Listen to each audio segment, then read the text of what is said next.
Assalamualaikum warahmatullahi wabarakatuh. Robbi shrahli sadri wa yassirli amri wahlul 'uqdatam min lisani yafqahu qawli. Anak-anakku, siswa-siswi SMP Negeri 2 Sokaraja yang berbahagia, siswa-siswi yang soleh dan solehah yang dirahmati Allah. Tidak terasa kita sudah memasuki tanggal 17 Ramadan, tanggal di mana Al-Quran diturunkan. Al-Quran diturunkan oleh Allah pada bulan Ramadan. Bulan Ramadan adalah bulan di mana Allah menurunkan Al-Quran sebagai pembeda mana yang benar dan mana yang salah. Telah datang pada kalian petunjuk dari Tuhan kalian sebagai obat untuk kalian, sebagai penyembuh untuk penyakit hati. Al-Quran diturunkan di bulan Ramadan.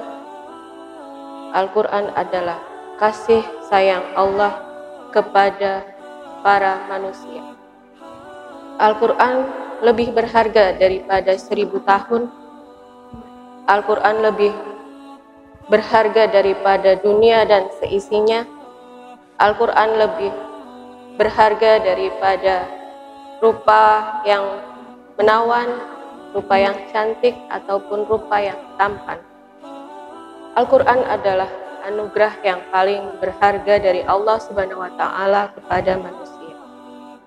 Bagaimana Al-Quran diturunkan?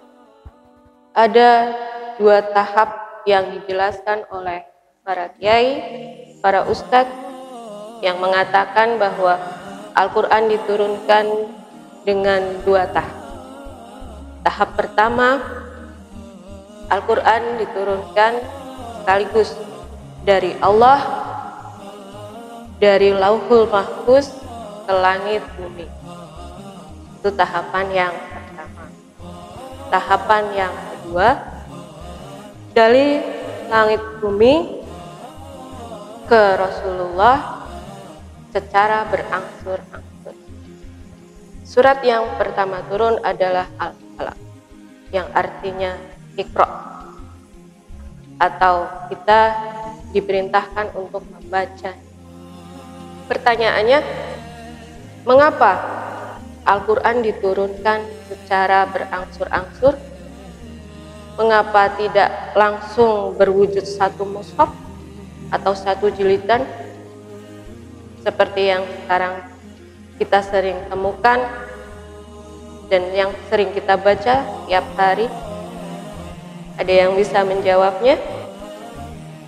Salah satu hikmah mengapa Al-Quran diturunkan secara berangsur-angsur, dan Al-Quran bukan hanya sebagai bacaan saja, namun petunjuk hidup dalam kehidupan kita sehari-hari, sehingga kita ketika Al-Quran diturunkan secara berangsur-angsur, Al-Quran diturunkan sesuai dengan apa yang dialami oleh Rasulullah dan para sahabat atau ashabul Qur'an. Itu menjadi bukti bahwa Al-Quran tidak hanya bacaan, tetapi untuk menjadi petunjuk hidup sehari-hari umat manusia. Hudalil muttaqin, petunjuk bagi orang bertakwa, petunjuk bagi orang yang beriman. Di dalam ayat Al-Quran disebutkan bahwa Allah ingin memudahkan kalian, Allah tidak ingin menyusahkan kalian. Berkali-kali Allah menegaskan, Allah tidak menurunkan Al-Quran untuk menyusahkan kalian. Anak-anakku yang soleh dan solehah, peringatan nuzulul Quran tidak hanya acara seremonial, bukan sekedar peristiwa sejarah, tetapi peristiwa ini harus menjadi renungan, membuat kita lebih dekat dan paham bagaimana hubungan kita dengan Al-Quran. Apakah kita merasa bahwa Al-Quran itu hanyalah beban yang memberatkan hidup kita? Apakah kita merasa Al-Quran adalah kesusahan sehingga kita merasa berat untuk mempelajarinya? Padahal Allah mengatakan Al-Quran itu diturunkan bukan untuk menyusahkan engkau, bukan untuk membebani engkau. Al-Quran adalah rahmat, anugerah dari Allah. Al-Quran adalah hadiah dari Allah. Al-Quran adalah obat dari Allah. Al-Quran adalah caption dari Allah. Sehingga dari peristiwa nuzulul Quran tahun ini, saya ingin mengajak anak-anakku semua mengubah mindset dan perasaan kita tentang Al-Quran. Bisa tidak kita menjadikan Al-Quran sebagai obat? Bukan obat fisik, tapi obat hati.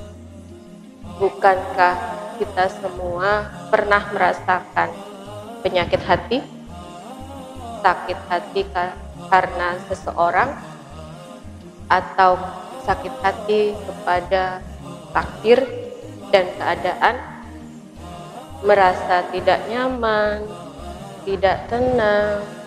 Bagaimana cara kita merubah dan mengobati hati kita dengan Al-Quran? Karena Al-Quran adalah obat. Bukankah di antara kita pernah merasa sempit dadanya? Bagaimana cara kita melapangkan dada kita dengan Al-Quran?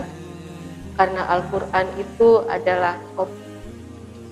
Sehingga ketika kita bisa menjadikan Al-Quran sebagai obat dalam hati kita, berarti Al-Quran itu sudah menjadi rahmat, kebaikan bagi kita. Tapi kalau Al-Quran menjadi beban, Al-Quran menjadi sesuatu yang susah, sesuatu yang berat, berarti kita belum mengerti Al-Quran.